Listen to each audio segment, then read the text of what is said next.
Assalamualaikum warahmatullahi wabarakatuh. Kami dari kelompok 1 akan mempresentasikan mengenai permasalahan gizi pada anak usia dini. Sebelumnya saya perkenalkan dulu anggota dari kelompok 1. Yang pertama ada saya sendiri, Antas Alafiah Ansori. Selanjutnya ada Mila Khairunisa, Tuti Mulyani, Lis Lisnati, Intan Nur Latifah, Sitwa Fauzia, Nisa Ayustina Fitri, dan Zim Fauzia. Selanjutnya kita akan masuk ke materi, yaitu pemaparan mengenai beberapa permasalahan gizi yang terjadi pada anak usia dini. Bismillahirrahmanirrahim. Di sini saya akan menjelaskan masalah gizi pada anak usia dini. Masalah gizi pada anak usia dini yang ada di Indonesia sekarang ini sebagai berikut.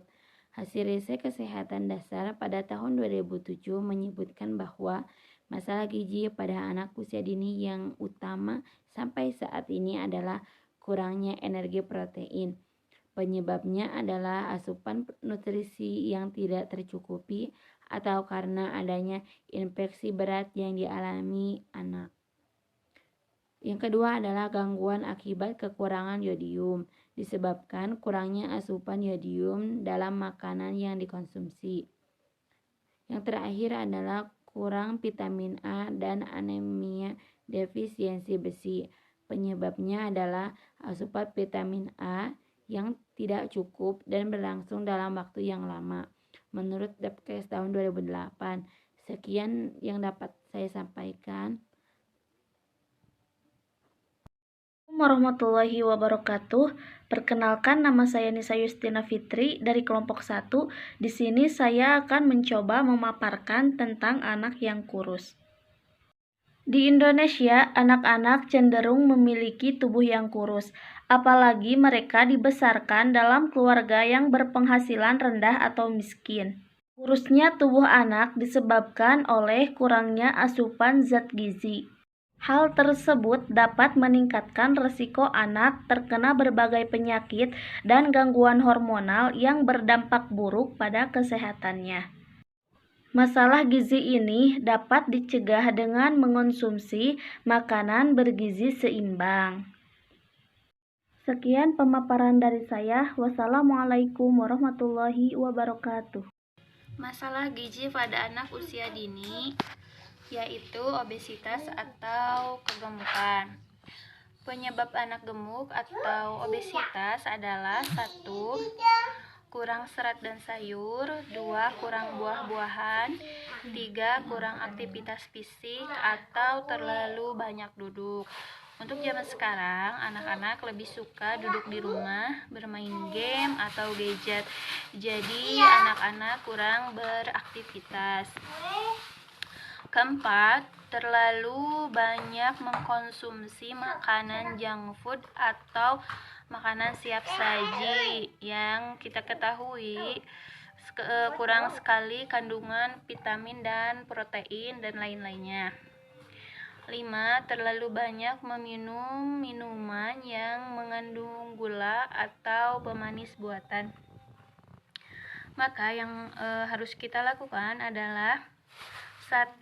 Memakan makanan yang gizinya seimbang, tidak lupa sayuran dan buah-buahannya. 2. Melakukan aktivitas fisik. 3. Tidur yang cukup. Assalamualaikum warahmatullahi wabarakatuh. Perkenalkan, nama saya Intan Nur Latifah. Saya akan menjelaskan mengenai bertubuh pendek atau stunting. Kebanyakan anak Indonesia memiliki tinggi badan yang pendek. Rata-rata tinggi anak Indonesia lebih pendek dari standar WHO.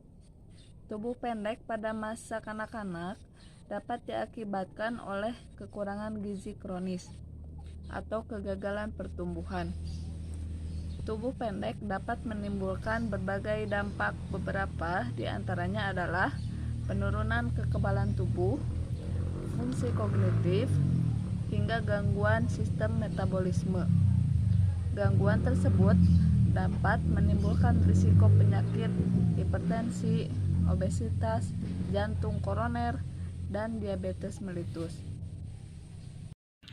Assalamualaikum warahmatullahi wabarakatuh. Perkenalkan, nama saya Syifa Fauziah Sholihah dari kelompok 1. Saya akan memaparkan tentang anemia. Anemia atau yang dikenal oleh masyarakat dengan sebutan kurang darah adalah suatu kondisi di mana jumlah sel darah merah dalam tubuh berkurang hingga di bawah batas normal. Ada banyak faktor yang bisa menyebabkan anak terkena anemia. Di antaranya, yang pertama, kelainan genetik. Yang kedua, kekurangan gizi atau nutrisi seperti kekurangan zat besi atau vitamin. Yang ketiga, cedera atau luka berat. Dan masih banyak lagi faktor yang bisa menyebabkan anak terkena anemia. Cara terbaik supaya si kecil terhindar dari penyakit anemia adalah dengan memberikannya makanan bernutrisi dan bergizi seimbang. Sekian pemaparan dari saya.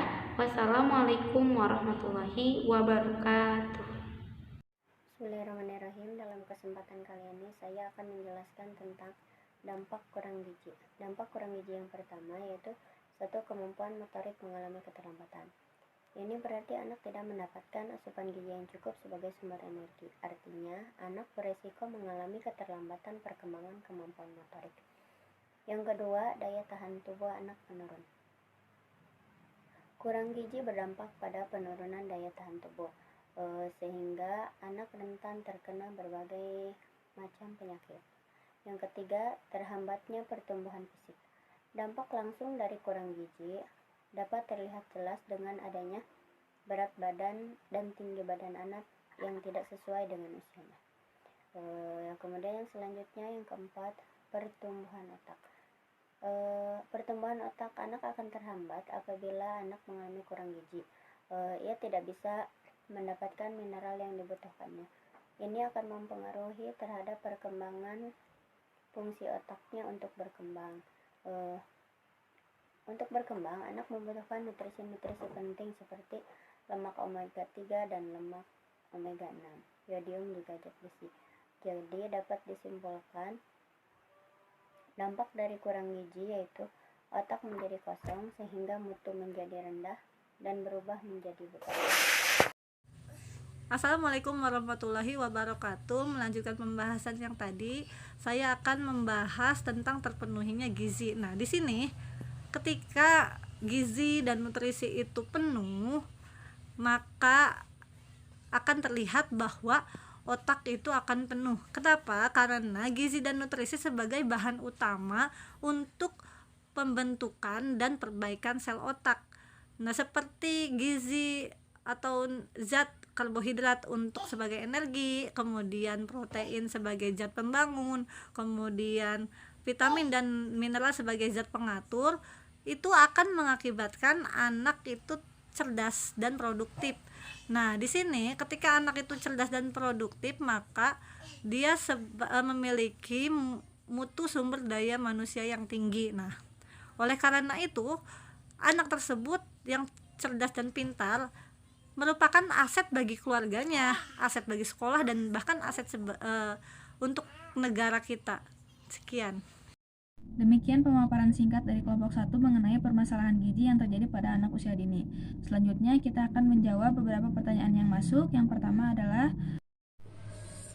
saya ingin menjawab pertanyaan bagaimana membedakan stunting atau genetik karena ayah ibu juga kecil. Stunting adalah pendek, namun pendek belum tentu stunting. Yang menyebabkan anak menjadi stunting ditandai dengan perawakan yang pendek. Namun perlu dipahami bahwa tidak semua anak pendek merupakan anak yang stunting. Anak bertubuh pendek yang normal biasanya tidak memiliki gejala penyakit atau gangguan tertentu yang mempengaruhi tingkat dan kecepatan pertumbuhan. Bisa terjadi sifat genetik, tapi cenderung bisa mengejar tinggi teman-temannya. Stunting, kondisi anak yang disertai dengan kondisi malnutrisi. Stunting selalu bermula dari penurunan berat badan dilanjutkan dengan penurunan fungsi kognitif. Penderita stunting berisiko memiliki IQ di bawah 90.